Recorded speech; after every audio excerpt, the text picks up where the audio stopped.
Okay. Big boss journey ಎಲ್ಲ ಮುಗಿದ್ಮೇಲೆ so ಎಲ್ಲ ಫಿನಾಲೆ ಮುಗಿದ್ಮೇಲೆ ಯಾರ ಜೊತೆ ಫ್ರೆಂಡ್ಶಿಪ್ನ ಕಂಟಿನ್ಯೂ ಮಾಡ್ತೀರಾ? ಯಾರನ್ನ ಮಾತಾಡ್ಸಲ್ಲ ಅಂತ? ಡೆಫಿನೆಟ್ಲಿ ಫ್ರೆಂಡ್ಶಿಪ್ ಆಲ್ರೆಡಿ ಸ್ಟಾರ್ಟ್ ಆಗಿದೆ. ಸುದಿಯವ್ರು ಆಲ್ರೆಡಿ ನನ್ನ ಜೊತೆ ಮಾತಾಡ್ತಾ ಇದ್ದಾರೆ.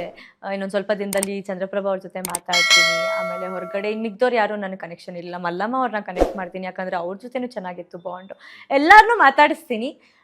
ಮಾತಾಡ್ಸಲ್ಲ ಅಂತ ಅಂದರೆ ಮೇ ಬಿ ನಾನು ಇಬ್ಬರನ್ನ ಪರ್ಟಿಕ್ಯುಲರ್ಲಿ ಸ್ಪಂದನ, ಜಾನ್ವಿ. ಯಾಕಂದರೆ ನನ್ನ ಮುಂದೆ ಇತ್ಕೊಂಡಿದ್ದಿದ್ದೇ ಬೇರೆ. ಎಪಿಸೋಡ್ಸಲ್ಲೂ ನೋಡಿರ್ತೀರ, ನೋಡಿಲ್ದದವರು ದಯವಿಟ್ಟು ಹೋಗಿ ಜಿಯೋ ಹಾಟ್ಸ್ಟಾರಲ್ಲಿದೆ, ಹೋಗಿ ನೋಡಿಬೇಕಾದ್ರೆ. ಮುಂದೆ ಇತ್ಕೊಂಡು ಚೆನ್ನಾಗಿದ್ಬಿಟ್ಟು ಹಿಂದ್ಗಡೆ ಮಾತಾಡೋರು ಕಂಡ್ರೆ ನನಗಾಗಲ್ಲ. ಆ ಧೈರ್ಯ ರಾಶಿಕಂಗಿತ್ತು. ನನ್ನ ಮುಂದೆನೇ ಮಾತಾಡಿದ್ದಾಳೆ. ಫ್ರೆಂಡ್ಶಿಪ್ ಎಲ್ಲೋ ಕಂಟಿನ್ಯೂ ಮಾಡ್ಬೋದು, ಬಟ್ ನಾನು ಹಿಂದೆನೂ ಮಾತಾಡಿದ್ದಾಳೆ, ಬಟ್ ನನ್ನ ಮುಂದೆನೂ ಮಾತಾಡಿದ್ದಾಳೆ ಅವಳು. ಇವರಿಬ್ರಿಗಂತೂ ಆ ಧೈರ್ಯನೇ ಇರಲಿಲ್ಲ ನನ್ನ ಮುಂದೆ ಮಾತಾಡೋಕ್ಕೆ. ಹಿಂದ್ಗಡೆ ಬ್ಯಾಕ್ ಪಿಚ್ ಮಾಡಿದ್ದೆ ಜಾಸ್ತಿ. ಜೊತೆಗೆ ಸ್ಪಂದನಂಗೆ ನಾನು ಏನು ಮಾಡಿದ್ದೀನೋ ಅದು ಒಂದಷ್ಟು ನೋಡ್ತೀನಿ. ನಾನು ಓಡಾಡಿದ್ರೆ ಮುಖ ತಿರುಗಿಸ್ತಾ ಇದ್ದಾಳೆ ಆ ಹುಡುಗಿ. ಅದು ಬರುತ್ತೆ, ನಾನು ಹೇಳಿದ್ದೆ ಅಲ್ವಾ, ಬಂದೇ ಬರುತ್ತೆ ಆಚೆ ಅಂತ ಹೇಳ್ಬಿಟ್ಟು. ಕಾಣಿಸ್ತಾ ಇದೆಯಲ್ಲ ಇವಾಗ. ಜೊತೆಗೆ ಇತ್ಕೊಂಡಿದ್ದು ಗಿಲ್ಲಿ ವಿರುದ್ಧನೇ ಮಾತಾಡಬೇಕಾದ್ರೆ ಅವಳು ಹಂಗಾರೆ ಇಷ್ಟು ದಿನ ಗಿಲ್ಲಿ ಗ್ಯಾಂಗ್ನ ಯೂಸ್ ಮಾಡ್ಕೊಂಡ್ಲು ಅಂತ ಆಯಿತು. ಹಂಗೆ ಇವಾಗ ಸರ್ವೈವಿಂಗ್ಗೋಸ್ಕರ ಅಶ್ವಿನಿ ಅವ್ರ ಹತ್ರ ಬಂದಿದ್ದಾಳೆ ಅಂತ ಆಯಿತು. ಸೊ ಅದು ಬರಲಿ ಆಚೆ, ಜನರೇ ನೋಡ್ಬಿಟ್ಟು ಉತ್ತರ ತಗೊಂಡ್ರೆ ಒಳ್ಳೇದು ನನ್ನ ಬಾಯಿಗಿಂತ. ಇನ್ನೂ ಒಂದು ಮಾತಿರುವಂಥದ್ದು ಏನಂತಂದ್ರೆ, ಚಾನಲ್ ಬಗ್ಗೆ ಮಾತಾಡಿದಾಗ ಸುದೀಪ್ ಅವ್ರು ಜಾನ್ವಿ ಅವ್ರಿಗೆ ಕ್ಲಾಸ್ ತಗೊಂತಾರೆ. ಸೊ ಹೇಗೆ ಅನ್ನಿಸ್ತು ಆ ಒಂದು ಮೂಮೆಂಟ್? ಬಿಕಾಸ್ ನಿಮ್ಮ ಹತ್ರ ಏನೋ ಡಿಸ್ಕಸ್ ಮಾಡಿದ್ರೆ? ಇಲ್ಲ, ನನ್ನ ಜೊತೆ ಅಂದರೆ ನಾಮಿನೇಷನ್ ಟೈಮಲ್ಲಿ ನಾವು ಅಭಿನ ಸ್ಪಂದನನ ಅಂತ ಹೇಳಿದಾಗ ಅಭಿನ್ ಕರ್ಕೊಂಡ್ಬಿಡೋಣ, ಸ್ಪಂದನನ್ ಬೇಡ, ಚಾನಲ್ ಸೇವ್ ಮಾಡ್ತಾರೆ ಕಲರ್ಸ್ ಹುಡುಗಿ ಅಂತ ಹೇಳ್ಬಿಟ್ಟು ಹೇಳಿದುಂಟು. ಆಗ ನಾನು ಅಂದೆ ಹಂಗೆ ಕನ್ಸಿಡರ್ ಮಾಡೋಕ್ಕಾಗಲ್ಲ, ಅಭಿನೂ ಚಾನಲ್ ಹುಡುಗಾನೆ, ವಧು ಅನ್ನೋ ಸೀರಿಯಲ್ ಮಾಡಿದ್ದಾರೆ, ಫೇಮ್ ಅನ್ನೋದು ಮ್ಯಾಟರಲ್ಲಿ ಮಾಡ್ಕೊಳ್ಳೋಣ. ಬಟ್ ಇಲ್ಲ, ಎಫೆಕ್ಟ್ ಅದು. ಯಾಕಂದರೆ ಸ್ಪಂದನ ಡೇ ಬೈ ಡೇ ಸೇವ್ ಆಗ್ತಾ ಬರ್ತಾ ಇರ್ಬೇಕು. ಈವನ್ ಇವಾಗಲೂ ಮಾತಾಡ್ತಾ ಇದ್ದಾರೆ, ರಿಷಾಗೇನು ಡಿಸರ್ವಿಂಗು, ಸ್ಪಂದನ ಬರೀ 5 ಸ್ಟಾರು, ಡೂ ನಥಿಂಗ್ ಅಂತೆಲ್ಲ ಕೊಡ್ತಾ ಇದ್ದಾರೆ. ಅದು ಮೇ ಬಿ ಜನರು ಮೈಂಡ್ಸೆಟ್ಟಿಗೆ ಬರ್ತಾ ಇದೆಯೇನೋ, ಚಾನಲ್ ಅವ್ರು ಫೇವರಿಸಮ್ ಮಾಡ್ತಿದ್ದಾರೆ ಅಂತ ಹೇಳ್ಬಿಟ್ಟು. ಯಾಕಂದರೆ ಎಲ್ಲೂ ಕಾಣಿಸಲ್ಲ ಮನೇಲಿ ಸ್ಪಂದನ. ಸುಮ್ಮನೆ ರೆಸಾರ್ಟ್ ಮಾಡ್ಕೊಂಡು ಅಲ್ಲಿ ಇಲ್ಲಿ ಓಡಾಡ್ತಾ ಇದ್ದಾಳೆ ಅನ್ನೋದು ಬಿಟ್ಟರೆ ಹಂಗೆಲ್ಲೂ ಕಾಣಿಸಲ್ಲ ಮನೆ ಒಳಗೆ. ಹುಡುಗಿ ಚೆನ್ನಾಗಿ ಆಡ್ತಿಲ್ಲ ಅಂತ ಹೇಳ್ತಿಲ್ಲ, ಬಟ್ ಇನ್ನೂ ಚೆನ್ನಾಗಿ ಆಡ್ಬೋದಿತ್ತು. ನನ್ನಷ್ಟು ಡಿಸರ್ವಿಂಗ್ ಅಂತೂ ಅಲ್ಲ, ಯಾಕಂದರೆ ಜನರೇ ಹೇಳ್ತಾ ಇದ್ದಾರೆ. ನೀವು ನನ್ನ ಬಾಯಿಂದ ಬರೋದು ಬೇರೆ, ಜನರು ಬಾಯಿಂದ ಬರೋದು ಬೇರೆ. ನನಗೂ ಯಾಕೋ ಅಂದರೆ ಆ ಫೇವರಿಸಮ್ ನಡೀತಾ ಅಂತ ಇಲ್ಲ, ಯಾಕಂದರೆ ಚಾನಲ್ ಮೇಲೆ ತುಂಬ ಅಪಾರವಾದ ಗೌರವ ಇದೆ ನನಗೆ. ಅವಳು ಲಕ್ಕಿರ್ಬೇಕಷ್ಟೇ ಸೇವ್ ಆಗ್ತಾ ಇರೋದು. ಓಕೆ. ಈಗ ಹೊರಗಡೆ ಕಂಪ್ಲೇಂಟ್ ಆಗಿರುವಂಥದ್ದು ನಿಮ್ಮ ಮೇಲೆ ಆಗಿರ್ಬೋದು, ಮತ್ತೆ ಸುದೀಪ್ ಸರ್ ಮೇಲೂ ಕೂಡ ಆಗ್ಬಿಟ್ಟಿದೆ. ಸೊ ಏನು ಹೇಳ್ತೀರಾ ಅಂತ? ಮನೆಯವರು ಯಾವ ರೀತಿ ತಗೊಂಡ್ರು? ಬಿಕಾಸ್ ಯಾಕಂತಂದ್ರೆ ಕಾಮನ್ ಆಗಿ ಬಿಗ್ ಬಾಸ್ ಹೋದ್ಮೇಲೆ ಒಂದಷ್ಟು ಒಬ್ಬ ವ್ಯಕ್ತಿನ ಎಲ್ಲರೂ ಇಷ್ಟಪಡಬೇಕು ಅಂತ ಏನಿಲ್ಲ, ಎಲ್ಲರೂ ದ್ವೇಷ ಮಾಡಬೇಕು ಅಂತಾನೂ ಏನಿಲ್ಲ.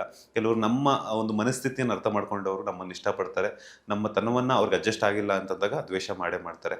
ಸೊ ಏನ್ ಹೇಳ್ತೀರಾ ಇದ್ರ ಬಗ್ಗೆ? ಮನೆಯವ್ರ ರಿಯಾಕ್ಷನ್ ಹೇಗಿತ್ತು? ನಿಜವಾಗ್ಲೂ ನನ್ನ ತಂದೆ ತಾಯಿಗೆ ಕೈ ಮುಗಿದು ಕಾಲು ಮುಗಿದು ಪ್ರಣಾಮಗಳು ಹೇಳಿದ್ರು ಸಾಲಲ್ಲ. ಯಾಕಂದರೆ ಚಿಕ್ಕ ವಯಸ್ಸಿಂದ ಅವ್ರಿಗೆ ನನ್ನ ನೇಚರ್ ಗೊತ್ತು. ಬಿಗ್ ಬಾಸ್ ಅಂತ ಬಂದಾಗ ನಮ್ಮಮ್ಮ ಅಂತೂ ಬೇಡ, ನಿನಗೆ ಸೂಟ್ ಆಗಲ್ಲ, ಎಸ್ಪೆಷಲಿ ಕನ್ನಡ ಬಿಗ್ ಬಾಸಲ್ಲಿ ನಿನಗೆ ಜನರು ಒಪ್ಕೊಳ್ಳಲ್ಲ ನಿನ್ನ ನೇಚರ್ನ, ತುಂಬ ನೀನು ತಿದ್ಕೋಬೇಕಾಗಿ ಹೇಳಿದರು ತುಂಬ.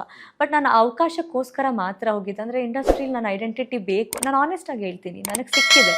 ಬಿಗ್ ಬಾಸಿಂದ ನಾನು ಕಳ್ಕೊಂಡಿದ್ದೇನೂ ಇಲ್ಲ. ನಂಗೆ ಆ ಐಡೆಂಟಿಟಿ ಬೇಕು ಅಂತ ಹೋದೆ, ಆ ಐಡೆಂಟಿಟಿ ಚೆನ್ನಾಗಿ ಯುಟಿಲೈಸ್ ಮಾಡ್ಕೊಂಡು ಬಂದಿದ್ದೀನಿ. ಕೋಪ ಅಂತ ಬಂದಾಗ ನಮ್ಮ ಮನೆಯವ್ರಿಗೆ ತುಂಬ ಚೆನ್ನಾಗಿ ಗೊತ್ತಿದ್ರು. ನನಗೆ ಒಳಗಡೆ ಎಫೆಕ್ಟ್ ಆಗಿಲ್ಲ, ಯಾಕಂದರೆ ಯಾರು ಇರ್ತಾರೋ ಇಲ್ವೋ, ಯಾರು ಹೆಂಗೆ ಮಾತಾಡ್ತಾರೋ ಇಲ್ವೋ, ನಮ್ಮ ಮನೆಯವರಂತೂ ಯಾವತ್ತೂ ಅದನ್ನು ತೊಗೊಳ್ಳಲ್ಲ ಆಪೋಸಿಟ್ ಆಗಿ. ಯಾಕಂದರೆ ಅವ್ರ ಮಗಳು ಹೆಂಗೆ ಅಂತ ಅವ್ರಿಗೆ ಗೊತ್ತಿತ್ತು ಅಂತ ಹೇಳಿ. ಕೇಸ್ ಅಂತ ಬಂದಾಗ ಐ ಥ್ಯಾಂಕ್ಫುಲ್ ಚಾನಲ್ಗೆ ತುಂಬಾ ಥ್ಯಾಂಕ್ಸ್ ಹೇಳ್ತೀನಿ. ನನ್ನವರೆಗೂ ಯಾವುದೂ ಬರೋಕ್ಕೆ ಬಿಟ್ಟಿಲ್ಲ, ಅವರೆಲ್ಲ ಹ್ಯಾಂಡಲ್ ಮಾಡಿದ್ದಾರೆ. ಬಂದಿದ್ರು ಕೂಡ ನನ್ನದೇ ಪರ್ಸ್ನಲ್ ಲಾಯರ್ಸ್ ಇದ್ದರು. I would have answered it. ಅಂದರೆ ಇಮ್ಯಾಜಿನ್ ಮಾಡಿ ನನ್ನ ಕೋಪ ಎಷ್ಟಿತ್ತು ಅಂದರೆ, ಹೊರಗಡೆ ನಾನು ಲಾಯರ್ನ ಹೈರ್ ಮಾಡಿ ಹೋಗಿದ್ದೆ. ಅಂದರೆ ಆಯ್ತು ಅಂತಂದ್ರೆ ಹೇಳಿ ಹೋಗಿದ್ದೆ, ನನ್ನ ಪರ್ಸನಲ್ ಲಾಯರ್ ಹೈರ್ ಮಾಡಿ ಹೋಗಿದ್ದೆ. ಒಳಗಡೆ ಏನೇ ಆಯಿತು ಅಂತ ಅಂದರೆ you need to handle, because ಅದಿತ್ತು ನನಗೆ, ನಾನು ಇರೋದೇ ಹಿಂಗೆ ಅನ್ನೋದು ಇತ್ತು. ಸೊ ಈ ಥರ ಇನ್ಸಿಡೆಂಟ್ ಆಗತ್ತೆ ಅಂತ ಇರಲಿಲ್ಲ. ಸೊ ತಿತ್ಕೊಂಡಿದ್ದು ಇದು. ನಾನೆಲ್ಲ ಕರೆಕ್ಟೇ ಅಂತ ಹೇಳಲ್ಲ, ಆನೆಸ್ಟ್ಲಿ ತಪ್ಪಾಗಿದೆ ನನ್ನ ಕಡೆನೂ. ಕೆಲವು ಟೈಮ್ ಏಕವಚನ ಬಳಸಿದ್ದಾಗಲಿ ಅದೆಲ್ಲ ನಾನು ತಿತ್ಕೊತೀನಿ.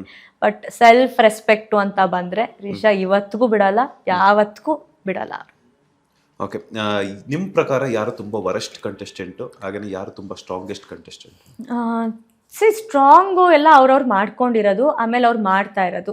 ಎಷ್ಟೊಂದು ಸತಿ ಹೇಳ್ತಾರೆ ಸ್ಟ್ರಾಂಗ್ ಅಂತ ಹೇಳಿ ಹೇಳ್ತಾ ಇರಬೇಡಿ. ಅಶ್ವಿನಿ ಅವ್ರು ಹೇಳ್ತಾರೆ ನನ್ನ ಸ್ಟ್ರಾಂಗ್ ಅಂತ ಹೇಳಿ ಪುಷ್ ಮಾಡಬೇಡಿ, ನಾನೇ ವೀಕ್ ಕಂಟೆಸ್ಟೆಂಟ್ ಇರ್ಬೋದು ಅಂತ ಹೇಳಿ. ಬಟ್ ಮನೆ ಅಕಾರ್ಡಿಂಗ್ಲಿ ನನಗೆ ಅನಿಸ್ತಾ ಇರೋದು, ಮನೇನ ರೂಲ್ ಮಾಡ್ತಾ ಇರೋದು ದ ರೂಲ್ ಕಿಂಗ್ ಗಿಲ್ಲಿ ಅಂತ ಹೇಳಿ.